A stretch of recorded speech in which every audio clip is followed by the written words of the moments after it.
the real meaning of life, according to the law of attraction. I spent over 40 years searching for meaning in my life, but it wasn't until I was ready to end that life that I began to discover the meaning behind it. Through my journey from depression to unconditional happiness, I have discovered 3 undeniable truths about the very nature of our being in this dimension, and I'd like to share them with you so that you too may benefit from this knowledge. Number 1. Freedom. Our greatest freedom lies in our ability to choose. Freedom is natural to us. It is our basis of being. Without freedom, we would not be creators. We would be limited, finite. Therefore, in order to be the limitless creators that we are, we must be free. We are free to think or do anything we believe is possible. We are free to create and perceive our reality as we make it. We are so free we can even choose bondage in the form of limiting beliefs. There is absolutely nothing holding us back but our own beliefs, and a belief is just a thought you keep thinking. And the good news is that thoughts can be changed. Number 2, expansion. Expansion is the inevitable result of living. No matter which form we take, whether it's the single-cell organism or the complex human body, we cannot live a day without creating a desire for something better, something more. When we desire something more, we expand as creators. The invisible source energy, the creative forces of the universe from which we come, expands with the desire and becomes that expansion. So when we desire more money, the universe, or your inner being, as I like to call it when referring to our personal and individual soul experience, immediately becomes more prosperous. The universe holds no resistance to the expansion you just created, for that is its nature, and it simply becomes more because of your asking. There are 3 steps to the creation process. Step 1 is asking. You, in your human form, live here in this physical, material plane of existence, sifting and sorting through the contrast of life and making preferences for a better, more improved life. The asking comes naturally from living our everyday lives. We cannot help but ask. The purpose of contrast is to create a desire for more, and this is what creates the perpetual expansion of the universe. The main problem for us, however, is that we get stuck in step 1 and we don't do much to move on to step 3. This is because many of us feel disconnected from this universal creative energy, whatever you wish to call it, and we lack the faith to stay the course. Step 2 is the universe answers. Step 2 is not your job. It is the universe's, and it is where the expansion first happens. In step 2, the creation is immediately done for you and waits for you to line up with it. Sometimes we line up with it in step 3, and sometimes we don't. But when we cross over, we will re-emerge with the non-physical part of us, our soul, and reunite with the universe. Then we will line up with the expansion of our soul. We will experience the expansion in the non-physical world, and we will continue to contribute to all of creation from a non-physical vantage point. Therefore, there is no such thing as death in the sense that there is an end to life. As a psychic medium, I can attest to the fact that true life does not cease to be after we leave this life. We are not our bodies. We have bodies. The body dies, but the spirit which animates it does not. What we call death is merely a transition from one state of being to another. Life will always continue because real life is spiritual and spirit is eternal. Step 3 is the art of allowing. And this is the most important and the most challenging step for us, because the art of allowing involves deliberate focus and an intolerance for negative thinking. When we allow, we get out of our own way, and we allow the universe to bring to us those things which we desire. To allow means to relax, to trust the universe has your back, to let go of worry and the need to control everything, and it means to choose more hopeful and optimistic thoughts. When we allow, we can begin to translate the impulses, or inspired action, from the universe, which will lead us to experiencing the full-blown manifestation here in our physical bodies. And that is what we're doing here. We want to manifest in the material world.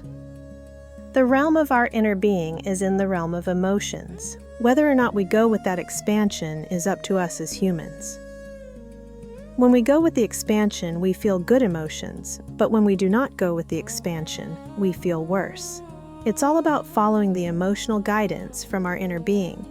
When we follow that guidance, we are led to our desired manifestations. So when you think about something, notice how you feel. That is an emotional message from your soul, letting you know what you are creating with your focus. So pay attention, and if you don't feel good, change your focus until you feel better. Tackling a problem while you're feeling bad won't bring solutions. Try it again after you've taken the time to soothe yourself. Believe it or not, this is the key to living happily ever after, because after a while you begin to realize that true happiness is simply a choice, and you make that choice 1,000 times a day. There is not a condition that must be met in order for you to be happy. You simply choose to be happy, and you choose to let go of the things you cannot control. And little by little, you learn how to use this to attract those things you desire into your life.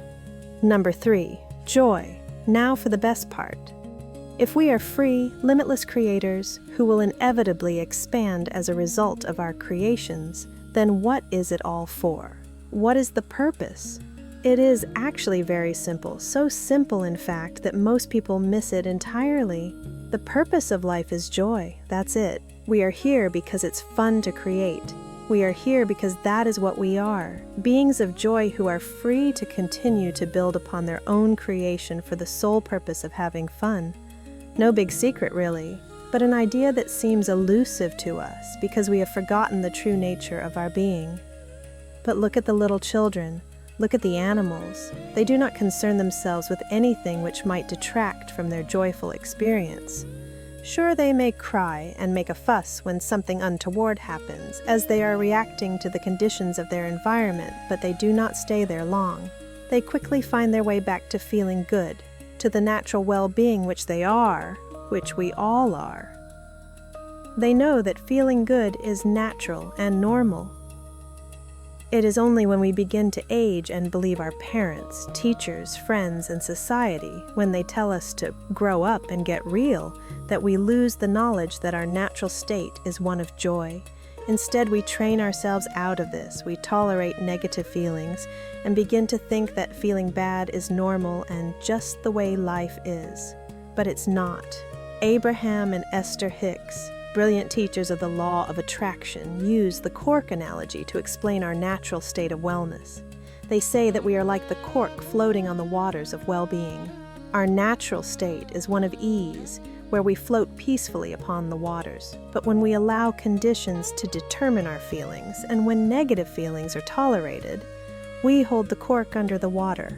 All we have to do is stop holding the cork under the water, and we automatically rise back up to the surface. It's just a matter of focusing ourselves back to that natural state and finding the joy inherent in us despite the surrounding conditions. This is what is known as unconditional love or unconditional happiness. This is the state from which we all come and to which we all will return. The meaning of life is to be joyful creators so that the universal creative forces can continue to expand. We are on planet Earth right now for many reasons, but ultimately, we are here in this dimension to experience life in the full-blown manifested form of physicality as well as the mental, emotional, and spiritual experience. While we are here, we can choose to be fully present while we eat the food, watch the sunsets, dance to the music, make love, swim in the waters, and we can choose to be free and joyous in our creative power. Many of us have forgotten this, yet when we hear this message, something deep inside resonates within us. Something tells us that this must be true because happiness is indeed what we are all seeking. The secret to happiness is that it's already present within you. You just have to stop pinching it off, stop holding the cork under the water. Realize that feeling bad is not normal, but feeling good is.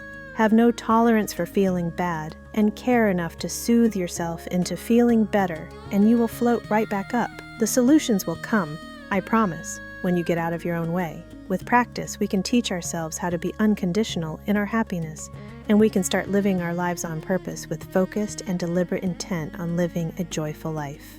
Just make a small change, and start right now because your happiness is worth it.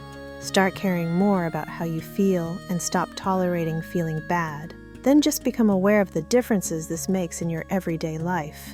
I know you won't regret it. Thanks for listening. I appreciate your support, and if you want me to continue to share my insights, please be sure to like this video so I know. Should you need any guidance on your spiritual journey, please visit my website to book a reading with either myself or one of the other talented readers at laughinggypsy.com.